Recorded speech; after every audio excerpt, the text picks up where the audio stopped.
presentación, ¿no? Y de que tomen con bastante seriedad su trabajo, su tesis, que al final piensen también que como tienen dos variables, ¿no es cierto?, pueden hacer hasta una publicación con una variable. Entonces hagan su trabajo a conciencia, ¿no?, para que después, imagínense una publicación, la pueden mejorar y tal, y ya tienen su variable. Entonces empiezan a hacer la variable independiente, la variable dependiente, ¿no?, de cada variable, y pueden tener ustedes también un libro. Puedo hacer mis artículos, ¿no? Entonces, eso les va a ayudar bastante en lo que es su carrera profesional, y sobre todo los aportes que ustedes están dando pues, a la sociedad, a la mejora del ordenamiento jurídico, ¿no? Es lo que tienen que ver. Ver, por ejemplo, hay grupos de trabajo también que se constituyen.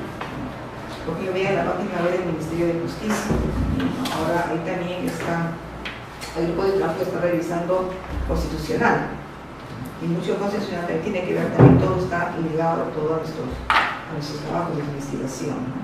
Entonces es acopiar información. Yo en un cuento voy a contar después yo cómo hice mi maestría de lo que es delitos informáticos que yo hice, ¿no?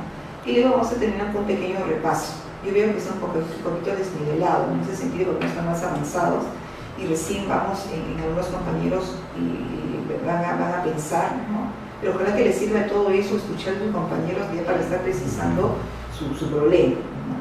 Y una vez ya con eso, y de acuerdo al esquema también que se debe de tener, ¿no?, es desarrollar su trabajo de investigación. Porque, como lo repito, es laborioso, pero si ustedes conocen su tema, ¿no?, entonces no va a haber problema en eso, ¿no? O sea, por más cansados que tenemos las ganas de estar todos los días, decía una hora, de estar avanzando en nuestra tesis, ¿no?, y citando las fuentes respectivas, ¿no?, para poder en su momento apropiado, como veo unos compañeros, ustedes no están acopiando información, y luego en la parte pertinente del esquema de la tesis puede incorporar eso, ¿no?, y ver sobre todo el estilo que ustedes se va a emplear. Si es el estilo APA y tal, es muy diferente a lo que nosotros sabemos citar a pie de página y tal, totalmente diferente, ¿no? Entonces todos esos aspectos ya tenemos que tomar en cuenta para en sí ya estar planificándonos, ¿no?, implementar, planificar, ejecutar lo que es nuestra tesis, ¿no?, pero teniendo claramente cuáles son las pautas para el trabajo de investigación,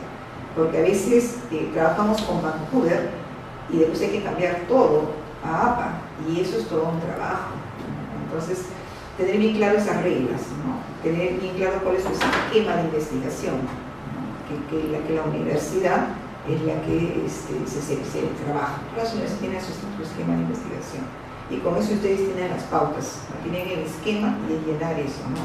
Ahora, ¿cómo vamos a llenar? Depende también de las clases y tal, que ustedes les impartan, ¿no?, respecto, ¿no?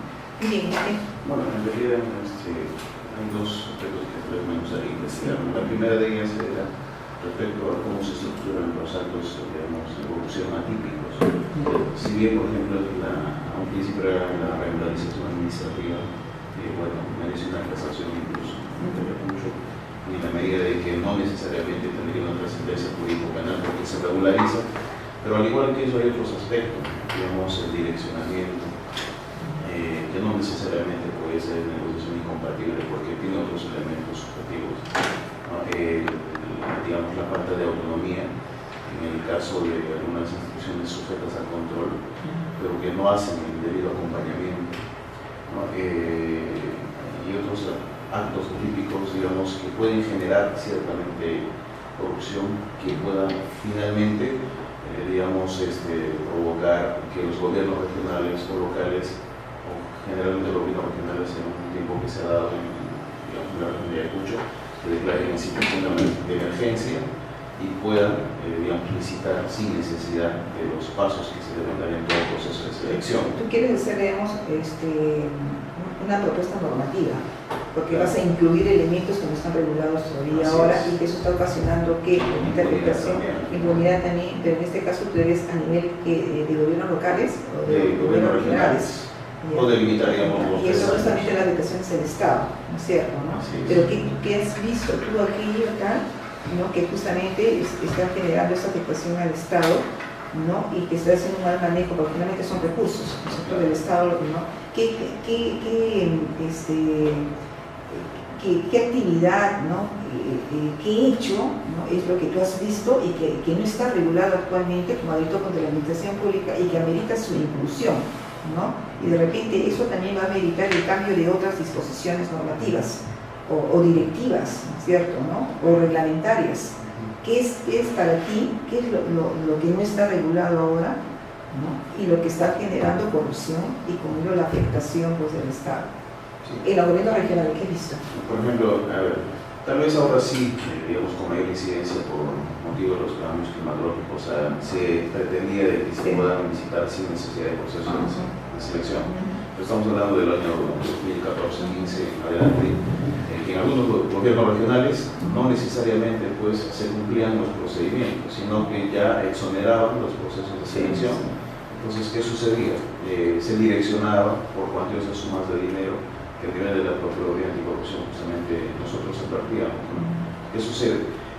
Hay actos que no necesariamente están, digamos, tipificados. Como le digo, la regularización administrativa era una de ellas. Ha aparecido recién, mediante una casación, tal vez con eso como que respondía a mis inquietudes, ¿no? Porque al final, cuando lo que se pretende es, no, yo no lancé, digamos, la licitación porque ameritaba que es una situación, digamos, de emergencia, pero luego lo regularicé y por lo tanto no es delito. Esa fue la lógica que se manejaba antes. Con la casación ciertamente ha respondido, aunque no del todo, a profundidad del caso. Pero al igual que esa también están, pues, digamos, el direccionamiento, ¿no?, a tal o cual empresa para que sea favorecida con el otorgamiento de la buena prueba. Esa situación, y también, pues, respecto de de no tener bien claro por parte de los gobiernos regionales cuando es que, digamos, es una ANC, una adjudicación, una EDS, etc., y ahí directamente se van a lo bonito de la buena prueba, exonerando eso. De repente es por la falta, digamos, de desconocimiento, capacitación mental del personal de las normas para hacer eso. También, pero la implicancia penal, recuerden que su maestría es penal. Sí, no, la implicancia penal sería justamente la impunidad que esto va a generar. Al no estar regulado, obviamente se va a permitir que sigan haciendo lo mismo y al final se pueden utilizar recursos del Estado, digamos, favoreciendo a terceros. No se olviden siempre, tengan la idea causa-efecto. ¿Qué es lo que es, no? ¿Cuál es el efecto de esta situación? ¿No? Pero siempre todo tiene que estar primero aterrizar en lo que es penal. El tema de los que intervienen como parte del Estado, servidores o funcionarios, o privados, y al final también se hacen acreedores al otorgamiento de la buena prueba, inobservando las reglas de un proceso de selección que debería de darse, porque como ya prevé, planifica. Entonces tú tendrías que estar pensando más o menos en hacer una tipificación de eso, o sea, como una causal más. Una propuesta. Claro, de todas maneras, porque tú estás diciendo que hay un vacío y que eso está generando también, digamos, corrupción, que no está tipificado en el Código Penal en la parte de delitos contra la administración pública, ¿no? Ahí específicamente en este tipo penal, ¿no? O incluir, ¿no?, dentro también, pero tienes que estar ya pensando. Mi problema va por, digamos, cómo mido justamente esos actos delictivos, porque no tenemos casos, obviamente porque no están tipificados como tal de atípicos, cómo mido esas, digamos, esas conductas que podrían eventualmente tener trascendencia jurídico-penal.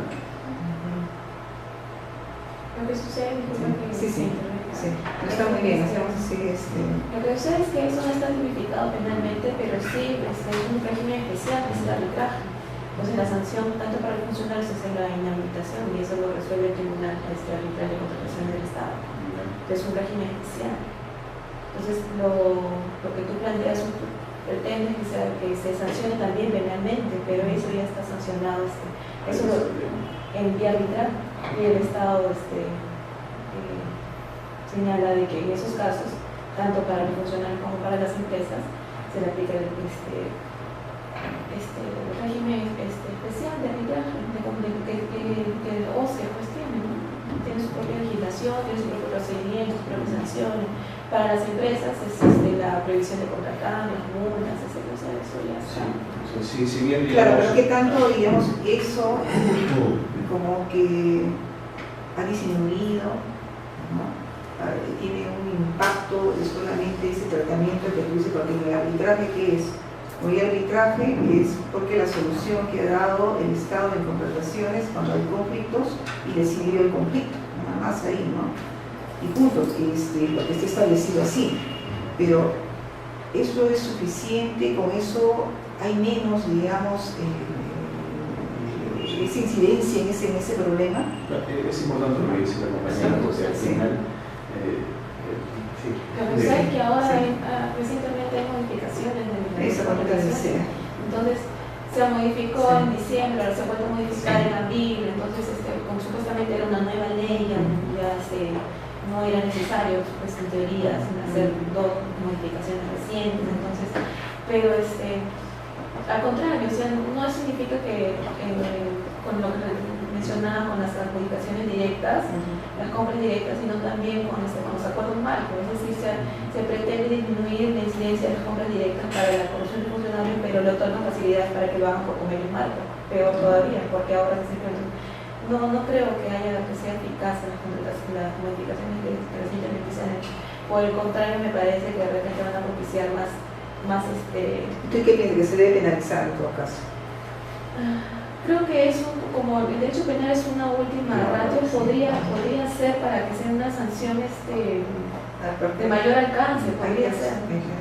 No, sí, evidentemente la necesidad, claro. Es más, pero hay un tema. Todos sabemos que en la ley 7.444, el 243 habla de autonomía de responsabilidades civiles, administrativas, penales, y estas son autónomas, porque cada una de ellas tiene bienes jurídicos distintos que protege.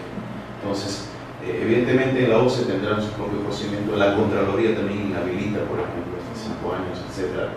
Pero ahí queda, o sea, hay servidores y funcionarios sancionados, digamos, por X razones que al final podrían tener ciertos indicios, lo que dice la compañera, que podría ser incluso negociación incompatible, pero ahí quedó, o sea, quedó sancionado, queda inhabilitado, pero el funcionario ya ni siquiera trabaja en el gobierno regional. Y como el procedimiento demora 1, 2 años, 3 años, incluso ha cesado la función del cargo porque era un cargo de confianza, gerente, sugerente. ¿No? Pero eso está bien. El 744 establece autonomía y responsabilidades administrativas, civil y penal, ¿no? De lo contrario, si estamos en un caso penal, en un caso administrativo, ¿no? Siendo la misma persona, el mismo sujeto, el mismo fundamento, podemos ahí, ¿no? Teniendo en cuenta el principio de no decidir, ¿no es cierto? ¿No? Entonces hay que saber, el fundamento es diferente para no caer en eso, ¿no es cierto? ¿No? Por decir, un caso simple, un profesor, ¿no? Un profesor de que hace tocamientos indebidos a un alumno, ¿cierto? ¿No? Una parte le abre el proceso administrativo y por otra parte se va a lo penal, ¿cierto? Y de repente en lo penal quedó, no se lo obligó a comprobar eso, entonces salió migrado del problema. A veces había mi trabajo, dice, no pasó nada y ya buscaron el fundamento. Y el fundamento es diferente en penal que en administrativo. Y por lo tanto, el señor no podría decir, pues no, ya no me pueden, están afectando mi libertad de decisión de decidir. En este caso, si tú crees de que esas situaciones administrativamente y tal, no están corrigiendo el problema y tal, y que amerita penalmente no ser tipificada, pero tiene que fundamentar y sustentar por qué razón es eso, ¿no? O sea, cuál es finalmente, ¿no? Tenemos el objetivo de dar esa norma. Finalmente aquí lo que se está afectando es la sociedad, el Estado, los recursos del Estado, ¿no es cierto? ¿No? Y que es cierto, ¿no? Por eso yo les digo, tienen que ustedes leer la exposición de motivos, los decretos legislativos, que mucho tienen como tema la corrupción, y a veces luego transversal a todo, ¿no? Entonces verlo, y que esa exposición ahora le voy a mostrar en el speak. Entonces ustedes puedan ver también ahí las razones, los fundamentos por los cuales hay que hacer esos cambios. Y hay que tenerlos, digamos, si va a vincular a nuestros temas, tenemos que saber, tenemos que conocer, ¿no? Porque eso lo van a preguntar también en el jurado, ¿no? ¿Sí? De acuerdo, el decreto legislativo tal, ¿no? ¿Cómo regula? ¿Qué piensa usted? ¿Cierto? ¿No? Pero yo ya me levanté, ya puse mi tesis, porque existe todavía un proyecto en el Congreso también que está regulando, ¿no? O sobre esa posición hubo dos críticas y tal, finalmente está regulado, ¿no es cierto? ¿No? Y como son normas nuevas y tal, vamos a ver, de repente en el camino amerita, ¿no es cierto?, una modificación. Es en la práctica en donde justamente se va a ver, ¿no?, qué modificaciones y cambios se van a ver, ¿no? Es igual que en la ley que están tratando ahora, la 27444, ¿no? El 2006 se dio la 27444. Octubre, noviembre del 2006. Luego en el camino se han dado el decreto legislativo 272. ¿Por qué? Porque se amerita, ¿no?, sean modificaciones, cambios, que es el tema de la significación administrativa, el tema del descontento de nosotros, ¿no?, con esa lentitud de la administración pública, ¿no? Entonces el Estado dice, ¿qué hago? ¿No es cierto? Para eso hay que simplificar. Entonces, para ustedes funcionarios, ¿no? Ahora, silencio positivo, ¿no? Si es que ustedes no cumplen en tiempo, entonces ya el administrador tiene por cierto, ¿no? Que me están aceptando todo, ¿no? Entonces, y en las instancias, ¿no? Será negativo y después positivo si tú no te pronuncias, ¿no? Claro, ahora administrado, presente en papel nada más, ¿no? Pero después ya entonces hay el federatario institucional, ahora el notario no puede presentar y tiene que recibir una identidad, ¿no es cierto? Entonces hay mayores facilidades y tal cosa, ¿no? Pero el sustento de esta norma, de toda la norma, tiene que tener una base constitucional. Es una base constitucional, el principio de los valores que hay detrás de eso, ¿no? Y teniendo en cuenta que nuestro Estado, nuestro país, ¿no? Perú es un Estado democrático, social. Eso es un derecho. Entonces, y que todo el mundo, desde el presidente, tiene que acatar, ¿no? Las normas, el ordenamiento jurídico de la Constitución. Sí. Sumando a lo que usted dice, sí. Si bien estos actos al final, teniendo en cuenta que hay dos ideas contrapuestas, el derecho penal de última ratio, pero al final también pues, aparece el tema de la prueba iniciaria. Si en estas situaciones en las cuales pueden merecer inhabilitaciones desde la OCE, de la Contraloría, podemos advertir en esa situación en concreto que hay indicios, podría ser más que suficiente eso para poder iniciar ya un proceso, digamos, a nivel penal, sea colusión o negociación incompatible. Pues ese es el aspecto, ¿no? O sea, claro, darle una connotación, si se quiere, pues, dentro de que esos elementos subjetivos al final puedan componer un tipo penal nuevo. Claro, y ahí, digamos, ¿cómo lo leería eso? O sea, ¿en qué se valdría? Para poder, no sé, no tiene una hipótesis, ¿no? Pero ¿cómo podría corroborar ustedes esa hipótesis que tienen? El tema es que todavía no hemos identificado, no lo voy a poder medir. Entonces, por eso, ¿cuál sería la salida? De repente, y así luego tenemos cuestionarios, ¿no? A las personas, los operadores de esto, a la misma OCE, a entrevistas, cuando no tenemos, ¿no? Digamos, mayor información al respecto. ¿Por qué? Yo les cuento. ¿Quién me tú me estás terminados contigo y yo les cuento lo mío? ¿Cómo es el avance de tu trabajo? Todavía no es difícil, digamos, buscar información.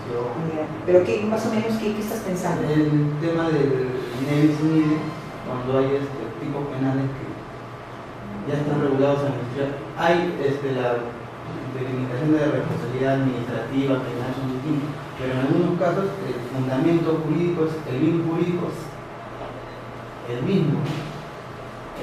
Por ejemplo, en los delitos contra el patrimonio cultural se protege el bien jurídico, es el patrimonio cultural, y el Ministerio de Cultura tiene su reglamento de procedimientos administrativos que regulan infracciones idénticas a las reguladas en el Código Penal. Y ahí lo que se protege es lo mismo, es el patrimonio, es el mismo bien jurídico protegido.